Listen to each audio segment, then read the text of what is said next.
muito bem-vindos a mais uma edição do Duetos Diálogos Além Mar, um projeto criado pelo Fórum de Integração Brasil-Europa, que tem como principal missão promover um diálogo permanente entre Brasil e Portugal sobre os mais diferentes assuntos. Nesta quinta edição, temos o prazer de receber aqui na Livraria da Travessa de Lisboa, nossa parceira nesse projeto, os economistas Luciano Coutinho, ex-presidente do Banco Nacional de Desenvolvimento Econômico e Social, BNDES, e professor da Universidade de Campinas, a Unicamp, e também a nossa querida professora Carla Guapo, doutora em Economia e professora do Instituto de Ciências Sociais e Políticas da Universidade de Lisboa, para dialogar sobre a reinvenção da aldeia global. Criado pelo sociólogo canadense Herbert Marshall McLuhan na década de 60, o conceito de aldeia global fala como a tecnologia ajuda a encurtar distâncias, interligar diferentes culturas e criar um mundo globalizado. Mas, se por um lado McLuhan imaginou um mundo interligado pela tecnologia, que de certa forma estreitava relações políticas, econômicas e sociais, nenhum de nós previu o impacto que a pandemia da Covid-19 e, mais recentemente, a guerra da Ucrânia teriam no redesenho e na ressignificação do mundo globalizado como a gente vê hoje.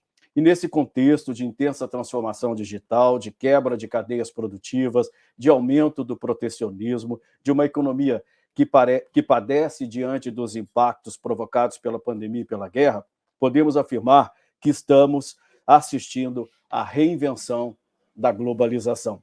Mas o que significa isso na prática? E, Luciano Coutinho, eu queria passar a palavra para você primeiro, como você traduz esse momento na economia mundial e como ficam Brasil e Portugal nesse cenário. A aldeia global daqui em 2030, em 2050, será uma aldeia global mais africana. A África ganha 1 bilhão e 200 milhões de habitantes daqui para lá.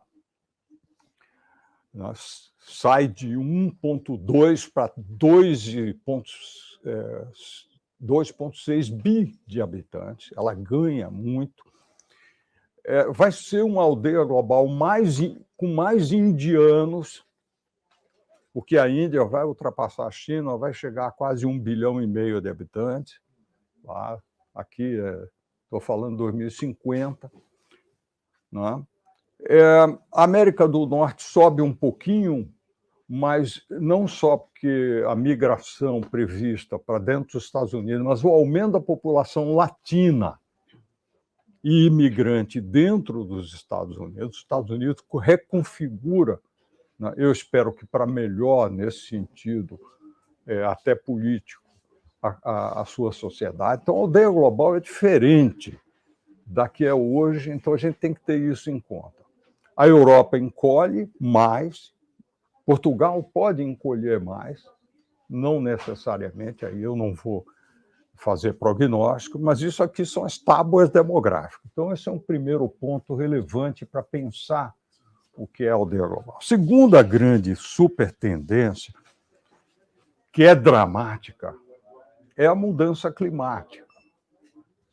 A mudança climática é violenta, ela é inexorável, porque a quantidade de CO2 lá na atmosfera já é suficiente para dar 1,8, segundo o painel internacional. Já subiu 1 grau, vai para 1,5 graus até 2030.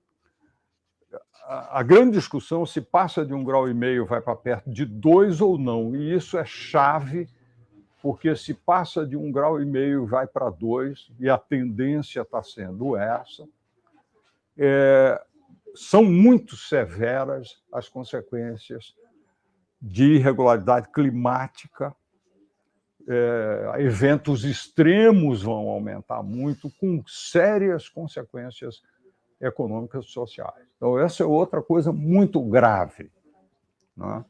E que nós não sabemos a velocidade do processo de descarbonização. Ele é um processo que começa tardiamente agora, depois de Glasgow, mas nós não sabemos se os investimentos serão feitos com a intensidade e a velocidade que seriam necessários. É outra grande questão, né? E uma terceira grande dimensão, que é essa do Marshall McLuhan, só que nos anos 60. Ele foi um visionário porque não tinha ainda a internet. A internet sequer existia, nem o computador. Existia o computador, o mainframe, que ocupava um prédio inteiro. Mas a revolução digital não tinha ainda acontecido. É uma revolução que começa no fim dos anos 70, 80, 90. A internet é um fenômeno muito recente, relativamente, um fenômeno de 20 anos. A internet vai se tornar comercial na segunda metade dos anos 90 e vai explodir no início deste século XXI. Só que hoje, mais da metade, 50%, acelerou com a pandemia, diferentemente do que se pensava, da população mundial está conectada na rede. A projeção para 2030 é de que 2/3 da aldeia global esteja conectada na rede. A projeção para 2050 é que 90% da população mundial esteja conectada na rede. Há um resíduo aí de 10% de população muito pobre que não vai ter condições de comprar um equipamento, que hoje é o smartphone, provavelmente continuará sendo durante muitas décadas ainda, cada vez mais poderoso, etc. Mas é uma aldeia global diferente.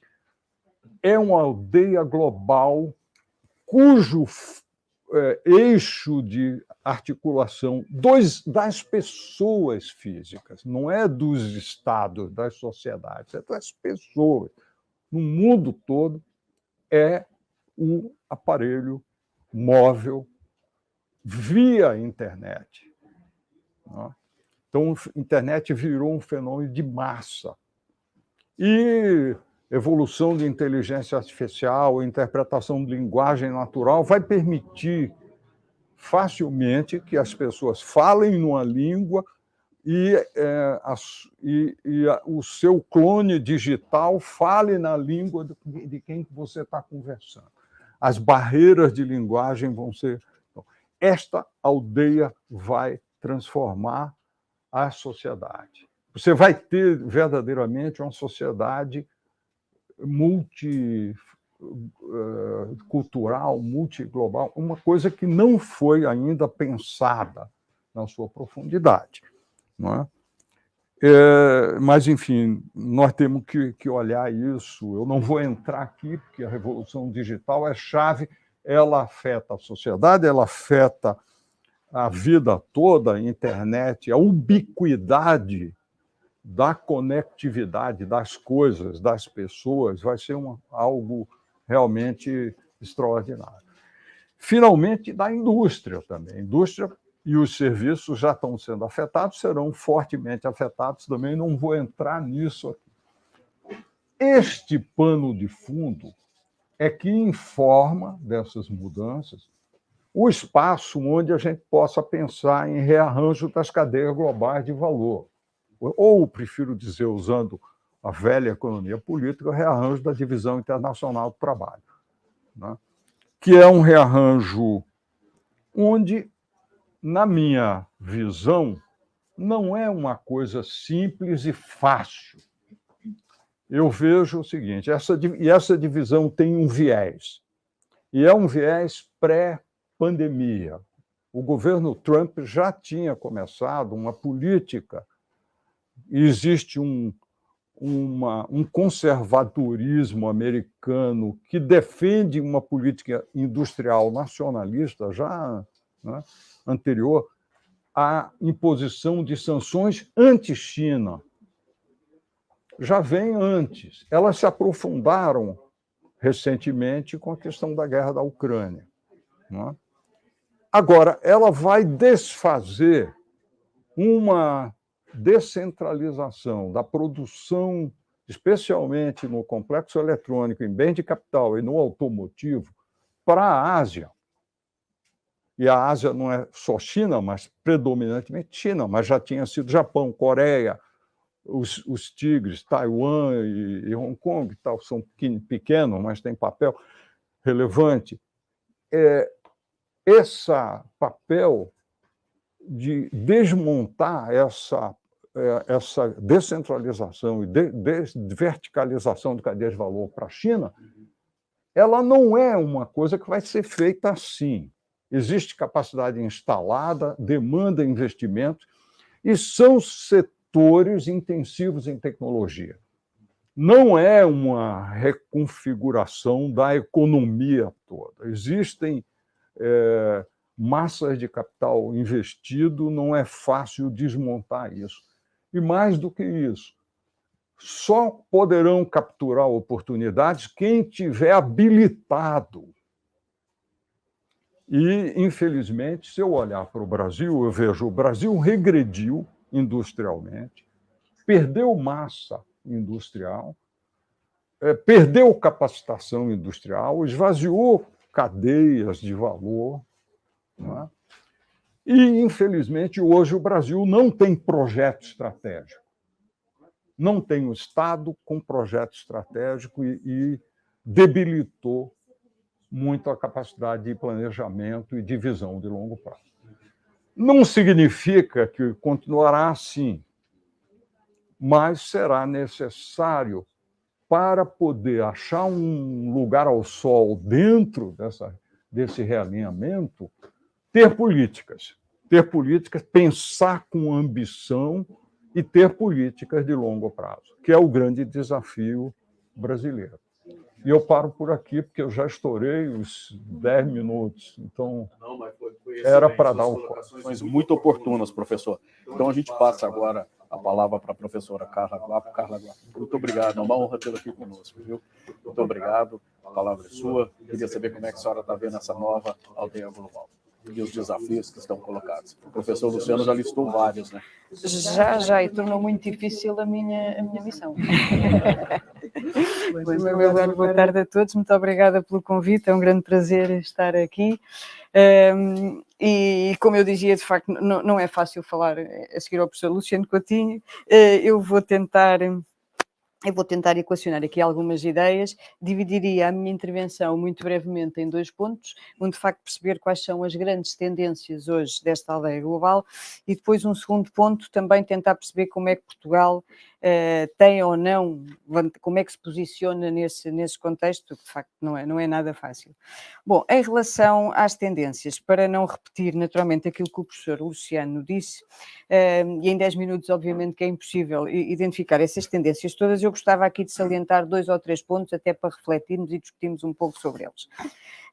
Aquilo que me chama a atenção em termos analíticos hoje eu diria que para mim há aqui uma grande tendência, é que grande parte dos países, os principais players, mas também os players de média dimensão, têm aqui uma mudança substancial em termos de interpretação dos sinais da economia mundial, que é o seguinte: a interdependência que há 70 a 80 anos atrás era vista como uma forma de dirimir o conflito, de aproximar os países, quer do ponto de vista comercial, quer do ponto de vista financeiro, eu acho que ela hoje é utilizada em grande parte como uma espécie de arma geopolítica.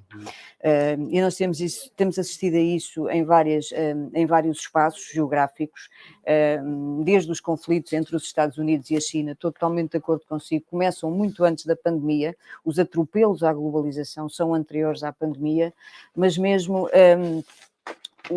a forma como os países estão agora a gerir todo este problema da Ucrânia dá-me a ideia que a emergência dos novos países, nomeadamente a China e a Índia, mas principalmente a China, é feito muito nesta perspectiva de utilizar as armas, a geopolítica como uma forma de aproveitar as vulnerabilidades dos outros países e exercer pressão sobre eles, portanto, condicioná-los a atuar de acordo com os nossos interesses. E, portanto, eu diria que esta, para mim, é uma característica básica na forma como os países trabalham hoje em contexto de globalização.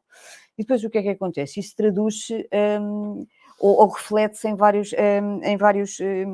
processos também, em várias características. A questão do multilateralismo, para mim, é outro problema muito importante. Nós estamos a assistir a um enfraquecimento do multilateralismo, claramente, e também acho que vem antes da pandemia. Foi reforçado pela pandemia, pelas medidas que os países adotaram para combater a pandemia. Não é que, se nós pensarmos um pouco, essas medidas foram todas anti-globalização, não é? Portanto, as medidas de combate, desde a proibição da liberdade de circulação de pessoas para não propagar o vírus, o fecho de várias fábricas, por dificuldades de operação, foram todas medidas que impactaram no coração da globalização. Mas este enfraquecimento, esta tendência para o enfraquecimento do multilateralismo já é anterior à pandemia, não é? Desde os conflitos entre os Estados Unidos e a China, as dificuldades que a própria União Europeia, que sempre viveu no seio do multilateralismo e se desenvolveu no seio desse multilateralismo, enfrenta muitas dificuldades em relação a isso. As dificuldades de atuação das próprias organizações multilaterais, aqui com destaque para a Organização Mundial de Comércio, que me parece ser uma das mais afetadas com esse enfraquecimento do multilateralismo. Aliás, uma das primeiras medidas do presidente Donald Trump, como sabem, foi bloquear a nomeação de juízes para órgãos de resolução diferentes e, na prática, impedir o funcionamento desse órgão no seio da OMC. Portanto, isso foi um forte entrave ao comércio internacional.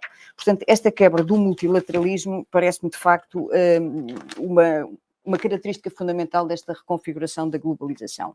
Um outro aspecto importante, também associado à emergência das grandes economias, mas não só, aquilo que eu diria uma reconfiguração das relações entre o Estado e o mercado, parafraseando um pouco a Susan Strange, né, de quem eu sou, devo dizer, grande admiradora.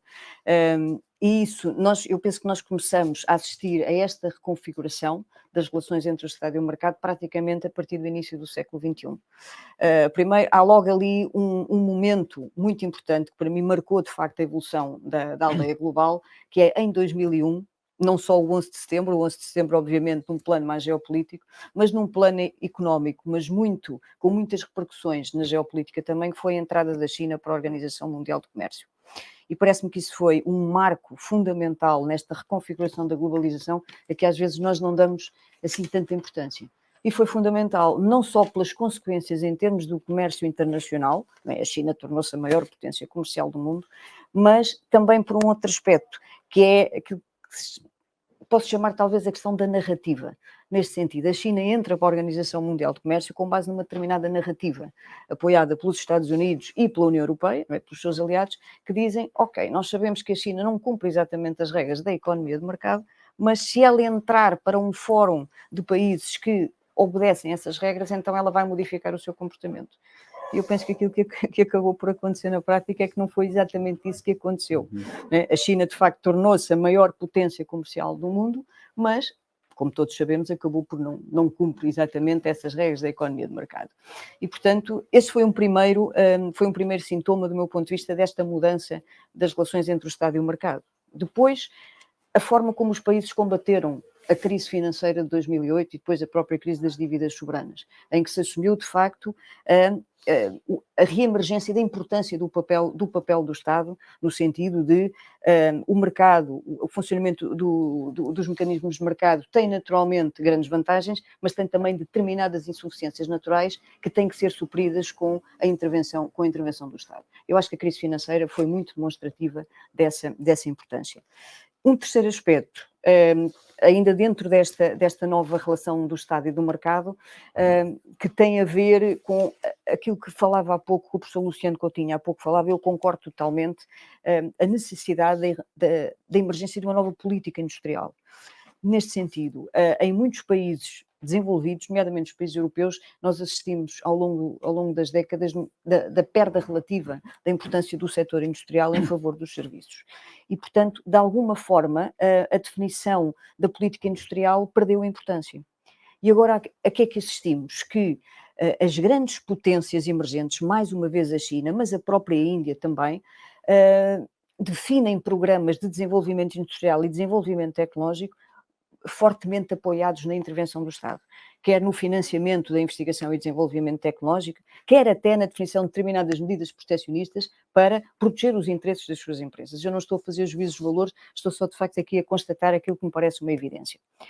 E nós temos assistido, e isto é interessante, em sede de alguns países europeus, eu destaco aqui um documento que passou relativamente despercebido, mas que foi, eu penso que ele foi aprovado, foi redigido em 2019, foi o Manifesto Franco-Alemão.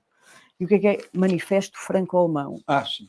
E esse Manifesto Franco-Alemão, que eu acho verdadeiramente extraordinário, no seio de uma economia de mercado que é a economia europeia, as suas duas principais potências, através da senhora Merkel e do senhor Macron, redigem um manifesto em que apelam claramente à definição de uma política industrial comum, que obviamente apela a essa intervenção do Estado. E este documento é um documento extraordinário porque quanto a mim, de facto, quebra ali, arrasa ali com uma série de medidas e de paradigmas que foram assumidos pela União Europeia ao longo do tempo, do livre funcionamento do mercado. Isto sem pôr em causa, obviamente, os fundamentos dessa economia de mercado, mas perceber que ela funciona melhor se tiver um apoio de determinadas das entidades reguladoras. E eles dizem claramente, no contexto atual, em que grande parte das cadeias de valor e da competitividade das empresas mais competitivas vêm de países que não respeitam as regras do mercado, se nós não tomarmos medidas para proteger as nossas empresas, nós vamos ficar sempre a perder. E esse documento é extraordinário porque eles apelam, a primeira das questões a que chamam maior importância, a necessidade do Estado ajudar a financiar a investigação e desenvolvimento tecnológico, mas apelam depois, vão mais longe, apelam inclusivamente, às vezes é preciso proteger os nossos mercados. A ideia é claramente esta, a União Europeia sempre se desenvolveu num contexto de multilateralismo, mas o mundo mudou. Eu acho que isso tem a ver, de facto, com as características da globalização. O mundo mudou. E as empresas mais competitivas que ganham essa cota de mercado atuam num paradigma diferente. Se nós não respondermos, nós inevitavelmente vamos ficar para trás. Portanto, isto para, vou já mesmo terminar, portanto, esta terceira grande tendência desta reconfiguração das relações entre o Estado e o mercado, mais uma vez, para parafrasear a Susan Strange. O último ponto, muito rapidamente, a questão da tecnologia, que me parece que há aqui também mudanças significativas, o professor Luciano também já falou nisso. Eu aqui só deixaria uma reflexão que às vezes, enfim, que me parece importante, que é, a tecnologia foi desde sempre considerada como um dos drivers da globalização, e perfeitamente de acordo, isso é uma evidência. Agora, o que me parece também se nota há alguns anos para cá, em virtude destas modificações todas, é que a tecnologia, ela própria pode ajudar a encurtar as cadeias de valor e a fazer aquilo que o Trump dizia mais uma vez, let's bring our firms back, our jobs back, não é? No sentido de chamar as empresas norte-americanas para casa, de voltar para casa. E o que é que acontece? Elas voltaram para casa, efetivamente, quebrando de alguma forma as cadeias de valor, mas não substituíram, obviamente, os empregos que tinham criado no exterior, não os substituíram nos Estados Unidos, não é? Substituíram-nos pela automação, pela quarta revolução industrial. Ou seja, neste sentido, aquilo que justificava a deslocalização das empresas, não é? E cadeias de valor muito longas, se calhar agora já o risco país associado muitas vezes a essa deslocalização já é compensado pelo facto das empresas poderem produzir em casa, entre aspas, recorrendo à inteligência artificial. E, portanto, desse ponto de vista, se calhar paradoxalmente, a tecnologia também acabou por encurtar algumas cadeias e ser ela própria, não direi um entrave à globalização, mas já não ter o papel de catalisador que teve em anos atrás. Se calhar já esgotei os meus 10 minutos. Não, beleza. E eu vou começar com a senhora e gostaria também que o professor Luciano comentasse. Durante muito tempo foi cômodo para o mundo ter a China como supridora, porque pôde-se conviver com inflação muito baixa e juros baixíssimos, né? E agora a gente vê que essa queda nas cadeias de suprimento, na cadeia global de produção, a gente voltou a conviver com inflação alta, que está afetando sobretudo a população mais pobre. Como é que é esse processo de substituição da China na cadeia produtiva? O que a gente percebe em alguns países, sobretudo os mais ricos, é que você está deixando de lado a eficiência e buscando a segurança na produção. Esse é o caminho? Olha, eu queria sublinhar, a professora complementou muito bem a minha análise, porque ela entrou no campo do comércio internacional e das relações internacionais. eu queria sublinhar aqui, primeiro, um ponto que ela levantou, que é o seguinte: é o caráter da intervenção política disso, né? Na verdade, há uma mudança de postura com o governo Trump em relação à regra do... O governo Trump dinamitou o multilateralismo, né? Deliberadamente descumprindo tudo que é regra em relação à China, principalmente, né? A União Europeia ficou muito recalcitrante em relação a isso, por causa da intensidade do relacionamento da Alemanha com a China. A Alemanha foi a maior supridora de tecnologia para a China, né?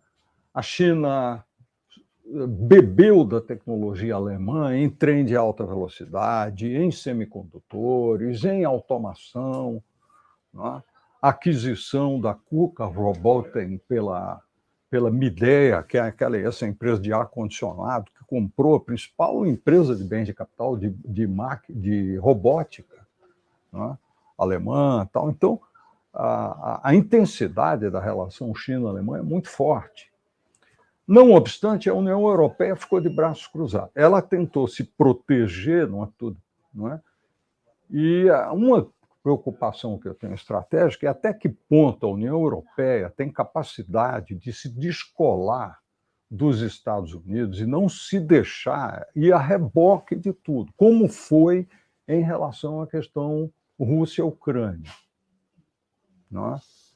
Que era uma questão que poderia e deveria ter sido evitada, não é? Pela diplomacia e não por uma... Enfim, eu não vou entrar aqui, porque isso tem meandros relevantes, mas, num sentido, o alinhamento aos Estados Unidos é um elemento destrutivo. Mas, enfim, voltando para a sua questão. Primeiro, o esfriamento dessa papel da China já tinha começado com o bloqueio à Huawei, que ia se tornar a segunda e depois a primeira empresa do mundo em equipamentos de eletrônica digital, especialmente nos telefones celulares. Foi bloqueado por conta via o chip 5G. Não é? Claramente um jogo bruto fora das regras de mercado, não é? Para tirar a China fora. A China está tendo que fazer um processo de aprendizado, porque ela estava atrasada em semicondutores, não é? Mas como ela tem políticas de longo prazo, políticas de Estado, ela está investindo pesadamente para chegar lá. Vai demorar ainda um pouco, não é? Houve já um rearranjo nas cadeias globais de valor, se a gente olhar semicondutores, softwares operacionais. A comunidade europeia tem algumas vantagens que não são tão visíveis nessa cadeia, porque os bens de capital e vários equipamentos, os equipamentos para fotolitografia, você tem produção relevante aqui na Bélgica e na Alemanha. Então, a União Europeia tem bases produtivas relevantes, né? Os americanos estão tentando trazer de volta, né, para a Intel e para a Qualcomm, etc. Estão tentando. Esse processo está em curso. Esse processo precede a guerra da Ucrânia, precede a pandemia, etc. Bom, na automotiva, houve algo limitado, um reshoring ou um regional reshoring relativamente limitado até agora.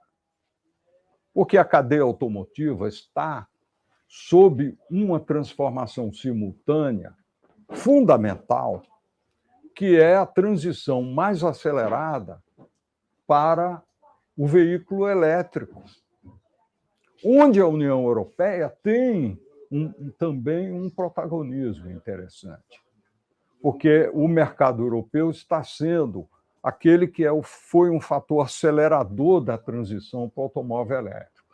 A União Europeia tem, do Pacto Franco-Alemão, o envelope para fazer uma centralização do oligopólio automotivo europeu em baterias de alto desempenho lá na Noruega para fabricar um insumo mais relevante, porque o veículo elétrico é outro animal, completamente diferente do veículo a combustão, onde a bateria é essencial.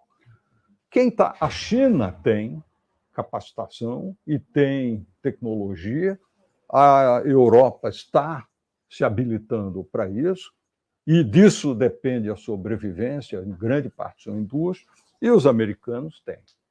Não é?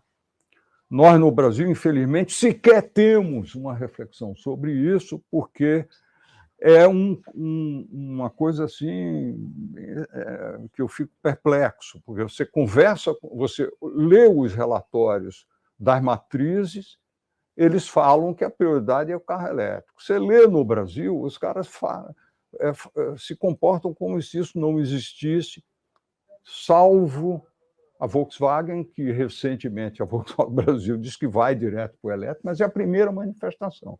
Porque existia no Brasil, ainda prevalece no Brasil, a tese do veículo híbrido, que seria uma transição, usando etanol elétrico e tal, mas isso é insuficiente. É um setor relevante.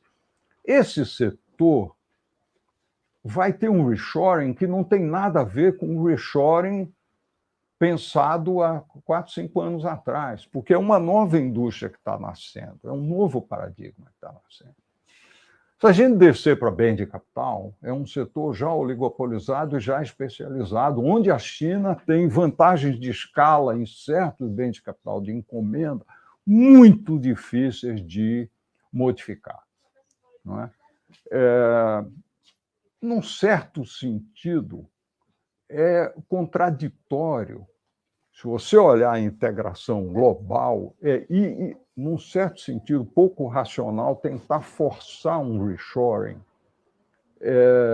contra a economia de escala e de especialização no mercado internacional já estabelecidas. Então, o que eu digo é o seguinte, essa história de reshoring e tal, essa coisa de realinhamento, não dá para simplificar isso e pensar isso em estereótipos. Não é? Quem não conhece, é preciso conhecer profundamente a economia industrial e conhecer a configuração da economia industrial. Insumos básicos são commodities hoje. O Brasil é forte nisso.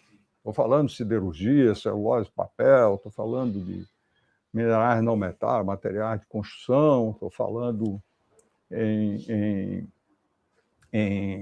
setores onde o Brasil tem, hoje ainda tem alguma capacidade de competir. Mas são setores que têm que fazer o dever de casa na descarbonização. Estou falando aqui mais de indústria. Né? Nós temos urgências, porque se nós não tivermos política de longo prazo, né, eu não vou entrar, eu gostaria de entrar em detalhes sobre isso, mas não dá tempo. Né? O que eu queria dizer para você é o seguinte, é uma matéria muito mais complexa, tem que ser olhado do ângulo setorial, existem oportunidades, mas essas oportunidades não serão capturadas automaticamente. São oportunidades que demandam intervenções de política, e essa intervenção de política demanda estratégia privada, demanda colar isso com estruturas empresariais capazes de perfazer isso. Não é só uma tarefa de Estado. A tarefa de Estado o Estado é essencial para dar a diretriz e a consistência de longo prazo e dar os incentivos e os mecanismos, mas é essencial ter ator privado capacitado para fazer isso. Então, é um tema complexo. O que eu não falei, 2 pontos que eu acho que a gente não pode esquecer aqui no debate. Professor, para a gente poder passar a palavra. Tá bom, passo a palavra. Eu queria chamar a atenção para 2 outros pontos, que são riscos geopolíticos derivados da exclusão social massiva. Não é? Que esse processo liberal, do liberalismo triunfante dos últimos 20 anos, de um lado e de outro lado, a pandemia deixou de legado. Não é? E um outro ponto relevante é que essa geopolítica nova, onde a professora colocou muito bem, as relações de interdependência viraram arma política, inclusive a utilização do SWIFT para transferência, então, virou arma política. Então, e esta politização das ferramentas de convivência econômica do capitalismo global é uma coisa muito séria. Então, esses dois pontos a gente precisa retomar. Por favor. Professora. Bem, agora vou tentar responder centrando mais na União Europeia. Há bocadinho acabei por não falar no assunto, mas vou aproveitar aqui a intervenção do professor Luciano, nomeadamente um aspecto que referiu há pouco, que me parece muito importante, na ligação entre a economia e a segurança, que eu acho que vai ao encontro da sua questão, que é precisamente a questão da tecnologia e dos investimentos em tecnologia por parte de países estrangeiros. Aquilo que me parece é que efetivamente, nós vivemos durante várias décadas, a segunda metade do século XX foi um exemplo claro, em que a preocupação em termos da prosperidade dos países era uma preocupação muito ligada à economia pura e dura, como nós costumamos dizer, não é? Ou seja, a preocupação associada à eficiência na afetação dos recursos, portanto, aquele mantra dos economistas. E as questões de segurança ficavam um pouco aliadas desse princípio. Ou seja, aquilo que era fundamental para a prosperidade e para o desenvolvimento de um país, estou a referir-me essencialmente em termos económicos, era perceber como é que as empresas conseguiam ser competitivas a partir desta racionalidade muito económica, muito ligada à eficiência. E acho que houve aqui também uma mudança de paradigma, em que as questões de segurança associadas também à economia passaram a ter um papel cada vez mais importante. Ou seja, nós quando pensamos em prosperidade económica já não pensamos unicamente nessa dimensão da eficiência, mas começa a haver aqui uma preocupação muito sensível com a questão da segurança. A segurança económica e a segurança nacional. Ou seja, aliás, há vários autores que dizem que hoje segurança económica é a segurança nacional. E eu devo dizer que me tendo a rever nessa posição. Eu dava aqui o caso da tecnologia e, nomeadamente, o caso que referiu há pouco dos investimentos chineses, porque estamos a falar de investimentos chineses em vários países da União Europeia, nomeadamente nos 3 principais receptores de investimentos chineses na União, e não estou aqui a falar de Portugal, já lá irei, que é o Reino Unido, a França e a Alemanha, e as relações que falou da Alemanha com a China.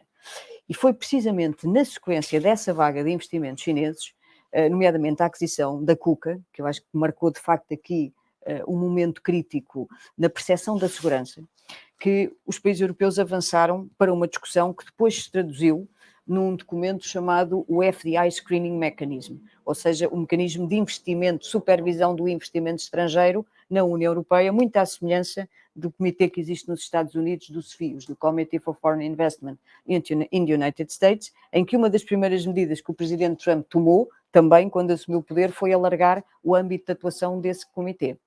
E, uns anos depois, em parte, quanto a mim, do receio, derivado do receio desses investimentos chineses, que assentavam muito na tecnologia, na aquisição de ativos tecnológicos na Europa, os europeus acabaram por definir esse mecanismo de supervisão do investimento estrangeiro, que é um mecanismo, eu penso que ainda muito precário, no sentido que é mais consultivo do que outra coisa, mas pelo menos já lança o alerta de que, atenção, os investimentos estrangeiros, eles não fazem referência específica ao investimento chinês, mas toda a gente sabe que é do investimento chinês que se trata, os investimentos estrangeiros podem ser portadores de eficiência, mas em determinados setores críticos eles podem também trazer um risco para a segurança económica e para a segurança nacional.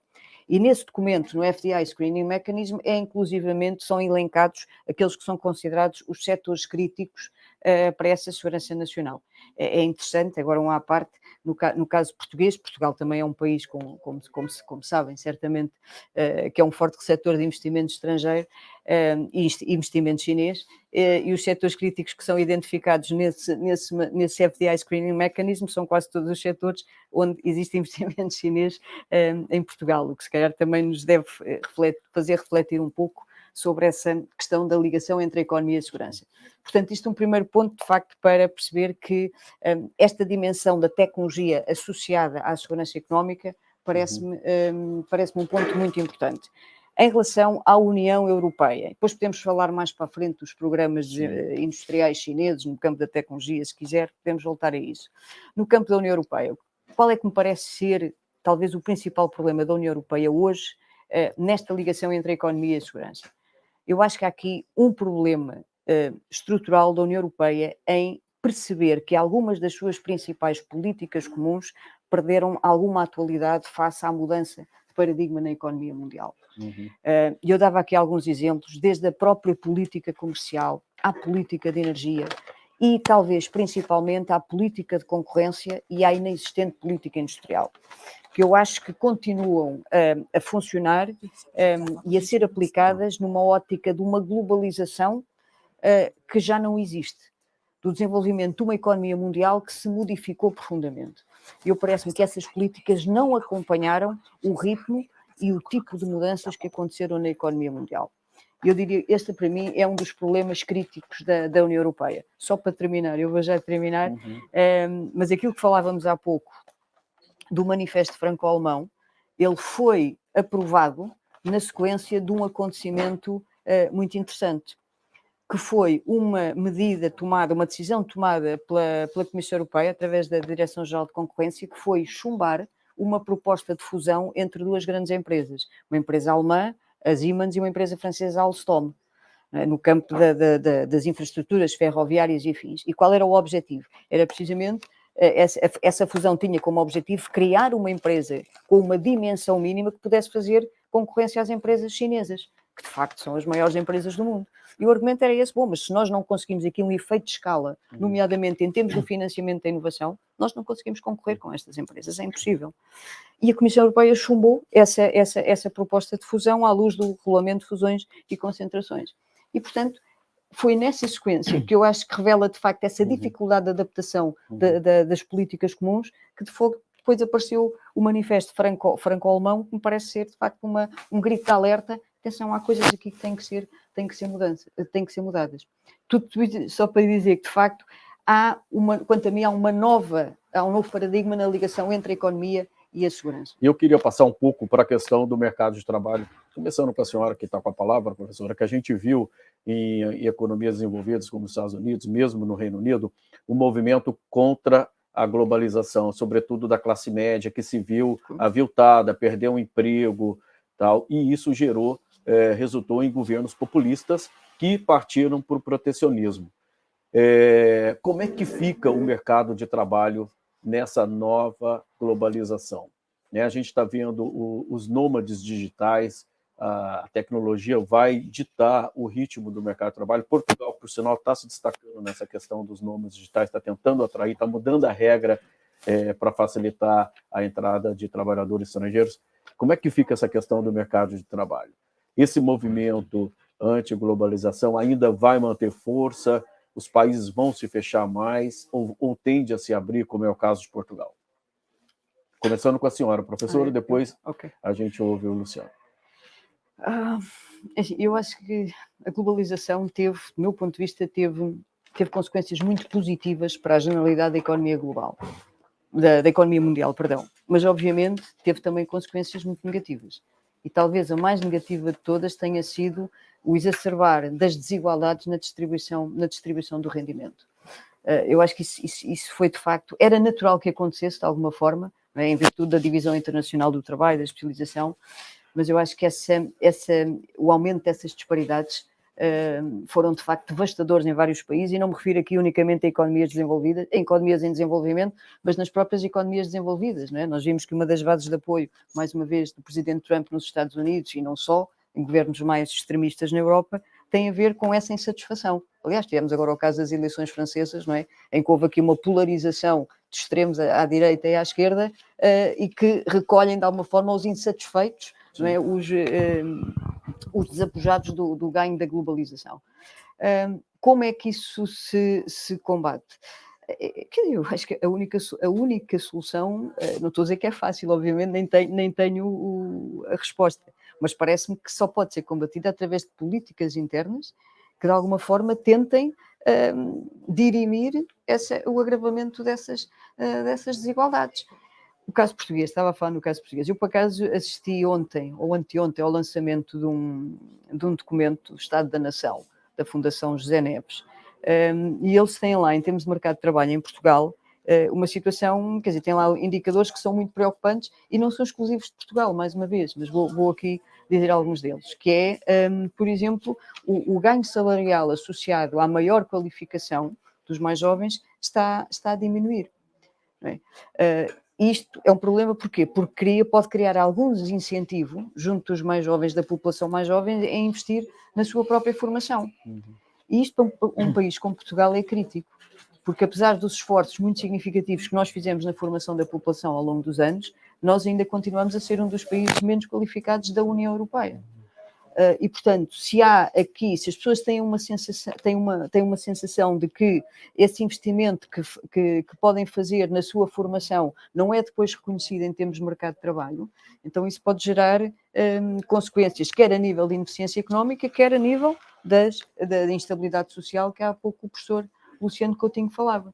Portanto, resumindo, acho que há aqui duas questões que têm que ser dirimidas. A globalização gerou, de facto, essa polarização na distribuição dos rendimentos. A única forma de a combater sem fechar a globalização será definir políticas domésticas que compensem essas assimetrias. É fácil? Não me parece que seja de modo nenhum, mas aí acho que os governos também têm que escolher, se calhar, em satisfazer um pouco menos os grupos de interesse que foram mais beneficiados pela globalização, sob pena de terem um contexto de instabilidade social muito grande.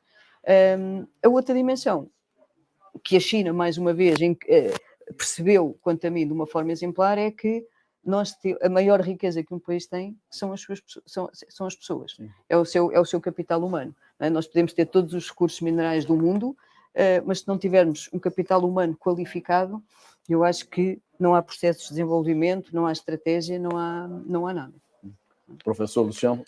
Bom, a professora olhou aqui o lado União Europeia, né, que é uma sociedade que está em processo de envelhecimento tal, e pode ser que isso é um pouco retrato do Brasil, mas daqui a 2 décadas a gente vai estar num processo assim. Nós temos desafios diferentes do mundo desenvolvido. A América Latina, pós-pandemia, aumentou a pobreza absoluta e dezenas de milhões foram jogados abaixo da linha da pobreza, e o Brasil, no último ano, e essa inflação recente, pós-guerra da Ucrânia, é punitiva. O valor da cesta básica hoje é um pouquinho superior ao do salário mínimo brasileiro.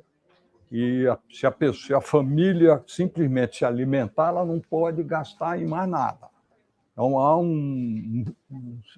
4 milhões a 5 milhões de brasileiros que voltaram para baixo da linha de pobreza. E o desemprego estrutural aumentou muito fortemente. Há um pedaço grande da força de trabalho. Então, é preciso políticas, na verdade, muito mais fortes. Primeiro, recuperação do crescimento econômico só virá com um ciclo de investimento em infraestrutura de grande escala, porque a mineração e a agricultura puxa um pouco a cadeia de emprego no Brasil. O agronegócio não é irrelevante, é relevante, o Mato Grosso é um espetáculo de crescimento, mas não é o Brasil todo, e não resolve. O Brasil é um país urbano predominantemente. Como é que vai fazer? Tem que conseguir colocar o país para crescer, para poder reativar a indústria, para poder reativar o emprego formal. O emprego formal vai dar conta? Não. Vai ter que ter um forte crescimento dos serviços induzido por políticas de demanda. né? Os americanos estão fazendo isso. Não, até dizer assim, o governo Trump fez uma intervenção política populista de fake, porque o que ele fez, essa intervenção no comércio exterior para defender mecanismos totalmente heterodoxos de proteção, né, arrebentando com o multilateralismo, mas ele não fez nada no campo social. O Biden está tentando fazer, né? Tem um famoso programa chamado Caretaker Economy, que é para cuidadores, não é? E é feito através de microempresa. Não é? Nós vamos ter que aprender a fazer novas políticas sociais para criar emprego e criar oportunidades via pequenos empreendedores que têm que ter. Uma das coisas que eu me preocupo, por exemplo, na reforma tributária, é como concilia o simples com o regime de lucro presumido, tem tecnicalidades ali para poder não criar um ambiente hostil e desajustado para o tratamento da pequena empresa.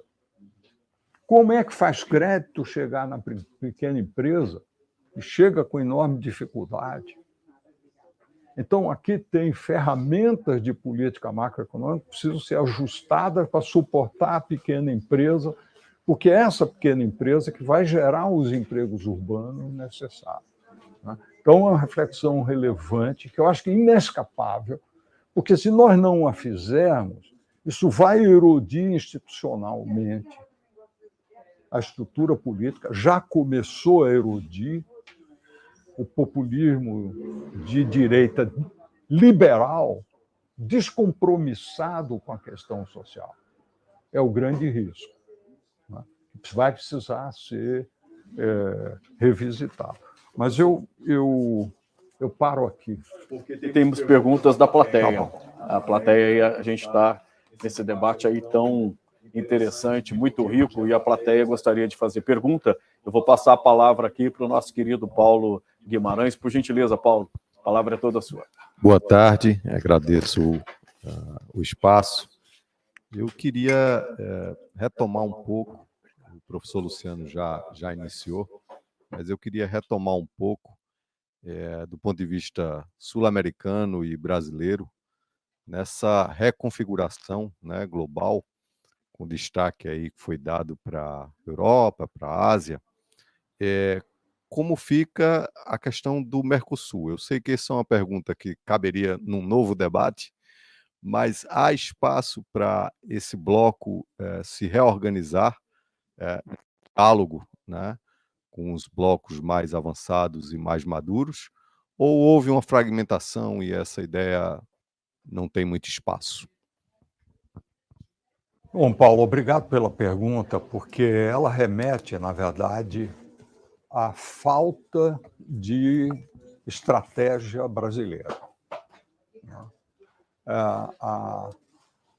O fato de que o Brasil é uma economia que tem um peso muito relevante, metade da América do Sul, desistiu de ter estratégia de longo prazo, porque abraçou um liberalismo obsoleto, friedmaniano dos anos 70, né? É um problema, né? E, na verdade, jogou o Mercosul nos braços dos chineses, em outros braços, né? Porque o Brasil não tem estratégia, e ela não tem, muito menos, uma estratégia generosa de abraçar esses países de uma forma benigna, e não de uma forma meramente exploradora dos ganhos da integração. Porque esses ganhos da integração eles têm que ser palpáveis para os países menores, né, para os países sócios, né? E, portanto, ele tem que ser desenhado com esse objetivo. Então, o Mercosul foi uma construção política. Tem hoje gente sonhando, eu acho que é um sonho muito longínquo ainda, com a moeda sul-americana, com a integração sul-americana, né? é que é ainda um sonho, porque sequer o Brasil tem uma estratégia. O Brasil é a única economia que poderia pensar em ancorar alguma coisa dessa, é algo muito distante, né, nesse momento.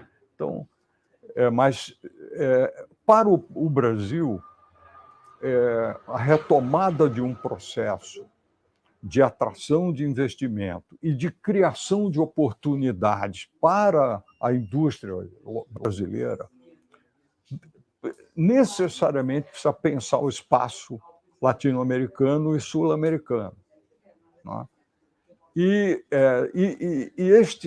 Esta retomada precisaria ser pensada de uma forma aglutinadora, agregadora, e não de uma forma onde o Brasil se coloca oportunisticamente como um explorador de oportunidades, sem atentar para as devidas compensações.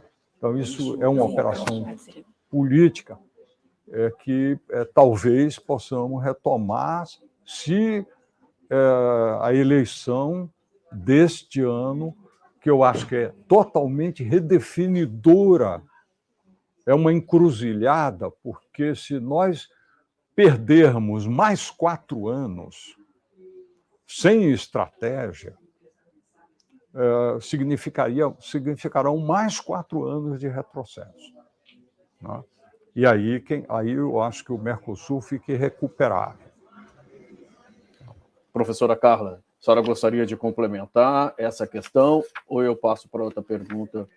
Bem, eu, em relação ao Mercosul especificamente, não tenho assim grandes observações a fazer. Se me permite, só faria aqui também, na sequência daquilo que o professor Luciano disse-me, eu acho que a questão da estratégia é fundamental, não é? Eu às vezes costumo dizer aos meus alunos, um pouco a brincar, mas de forma muito séria, que nós temos um problema em Portugal e, pelos vistos, também no Brasil, é que nós temos um problema com a definição intrínseca da palavra, etimologicamente, o que é que significa a palavra estratégia. Não é? Nós estamos sempre a utilizar a palavra estratégia. Eu ouço pessoas dizerem que têm estratégia para uma semana, têm estratégia para um mês, têm estratégia para um ano, e eu não consigo perceber isso, porque eu acho que estratégia, por definição, é algo a médio e longo prazo. Não é? E, portanto, se nós andamos sempre a mudar de estratégia, e isso tem áreas críticas, de saúde, educação, etc., eu ponho-me a perguntar, bom, mas então se estamos sempre a mudar de estratégia, quando é que nós vamos ter resultados dessa estratégia para poder, de facto, definir outra, não é? Eu estou a ver que é um problema comum aos dois países. Estratégia é de longo prazo. Para mim é claramente. Curto prazo é tático. Exatamente. Por isso é que quando eu falar na estratégia mensal, semanal, eu digo, mas então... O que é que será a tática de facto? Infelizmente, Carlos, professor Luciano, o nosso tempo está se esgotando. A gente vai passar agora a palavra para o presidente do FIB, o professor Vitalino Canas, para fechar esse nosso debate, fazer as considerações finais aqui, e aí a gente volta. Né, professor? A palavra é toda sua, por gentileza. Obrigado. Está a funcionar isto? Está. Bom dia a todos. Eu creio que depois ainda será dada a palavra aos nossos palestrantes, que ainda têm certamente motivos para intervir. Mas queria aqui agradecer as palestras que aqui nos deixaram e, em nome da direção do FIBE, também dar aqui algumas indicações em relação ao nosso trabalho, à nossa missão. Este formato a que estamos aqui hoje a assistir, de funcionamento, é um formato intimista, o mais intimista dos nossos formatos, que resulta bastante bem. Este já é o terceiro que fazemos, o quinto já, não contei bem. Já fizemos vários e temos a perspectiva de vir a fazer outros, e de facto resulta muito bem, porque permite um diálogo e permite que num espaço intimista, mas transmitido depois através das plataformas tecnológicas, nós façamos alguma conversa interessante. Em relação à missão do FIBE e a nossa programação imediata, a missão do FIBE tem muito que ver com algumas das coisas que aqui já foram hoje debatidas. Nós estamos num mundo cada vez mais complexo, isto é um lugar comum, como é óbvio, todos compreendemos, estamos num mundo cada vez mais complexo e cada vez mais difícil de compreender, de diagnosticar e de preparar depois as respostas. Se falou aqui hoje da quebra do multilateralismo, Eu diria que é sobretudo a quebra do multilateralismo organizado, ou seja, o multilateralismo que funciona através de organizações, que funciona através de relações reguladas, mas está a surgir um outro multilateralismo robusto, que é o multilateralismo desregulado, desorganizado, anárquico. O multilateralismo em que temos vários atores com relevância, com poder, com capacidade de determinar alguns dos resultados da política global, mas que não se conseguem, ou que não querem, por enquanto, relacionar-se e organizar-se em conjunto. Os Estados Unidos, a China, agora a Rússia, a Europa, a Índia, que se fala menos, mas que também tem imensa capacidade para determinar acontecimentos ao nível global. Tudo isto são atores que protagonizam um certo multilateralismo, não é o multilateralismo organizado, é o multilateralismo desorganizado, em que cada um protege os seus próprios interesses e procura prossegui-los. Como é que nós enfrentamos esta desorganização a que estamos a assistir ao nível multilateral? Temos de encontrar agentes que possam enfrentá-la. Temos de encontrar atores, temos de encontrar protagonistas que possam ter uma função de reorganização ou de organização da ordem internacional. E tem de haver respostas que não são respostas antigas, tem de haver novas respostas. E tem de haver, se calhar, novos agentes. Eu diria que, e aqui já pego um bocadinho no trabalho do FIBE, eu diria que o Brasil e a Europa são dois agentes positivos na reorganização da desordem atual. É claro que a União Europeia, aqui leia-se, a União Europeia tem de trabalhar em alguns domínios onde se tem deixado de fragilizar. A professora há pouco referiu a questão da política de concorrência, estou totalmente de acordo consigo. Temos uma política de concorrência que no contexto global em que estamos é completamente absurda e fragilizante da capacidade da União Europeia ter um papel internacional mais forte. E temos de rever isso. Mas há outros domínios em que a Europa também tem de se fortalecer, mantendo naturalmente os seus valores, porque é aí que nós somos atualmente ainda muito fortes, os valores tradicionais europeus, da democracia liberal, se quiserem, dos direitos, do Estado de Direito, somos fortíssimos aí ao nível global, mas temos de nos fortalecer noutros domínios. Por exemplo, a nossa dependência em relação aos Estados Unidos da América, no que diz respeito à segurança, é uma dependência que já não interessa aos Estados Unidos da América e muito menos interessa à Europa. Não estou aqui a procurar, apoiar uma política à francesa, gaulista, de independência europeia no domínio da segurança, que às vezes o presidente Macron também traz para a primeira página da agenda política. Não estou a defender isso, mas defendo que a Europa tenha de se fortalecer ao nível da segurança e ao nível das tecnologias de segurança. Porque a Europa, nesta altura, para além de depender do guarda-chuva americano nuclear e do investimento americano nas Forças Armadas, a Europa depende muito da tecnologia americana também no domínio da defesa. E, portanto, nós temos aqui de fortalecermos, não sou um belicista, como é óbvio, mas temos de nos fortalecer aí nesses domínios se queremos ter um papel, a Europa quer ter um papel ao nível global que seja positivo no sentido da reorganização. E o Brasil também. Portanto, o FIBE, a integração Brasil e Europa, tem muito que ver com isso. Nós somos Brasil, de um lado da América do Sul, Portugal e Europa, deste lado do Atlântico, somos dois potenciais agentes positivos no sentido da reorganização global, de uma boa reorganização global. Temos de ter cuidados em relação a isso. Há coisas neste mundo muito complexo em que vivemos, depois há necessidade de ser muito cuidadosos de forma a evitar os efeitos boomerang. Por exemplo, em relação à China.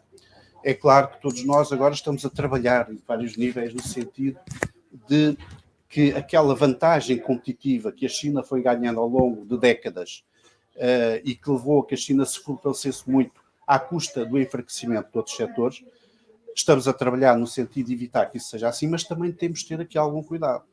A China necessita de ter um crescimento robusto para manter a sua estabilidade social. A China continua a ser um país muito desigual, muitíssimo desigual. Há pessoas muito ricas na China e pessoas muito pobres da China, sendo que os muito ricos são um pequeníssimo setor e os muito pobres são um grande setor da China. E a China só consegue resolver esses desequilíbrios que continuam a existir se tiver um crescimento económico robusto, que não pode ser um crescimento económico de 2%, 3%, 4%. Tem de ser um crescimento económico muito mais robusto do que esse.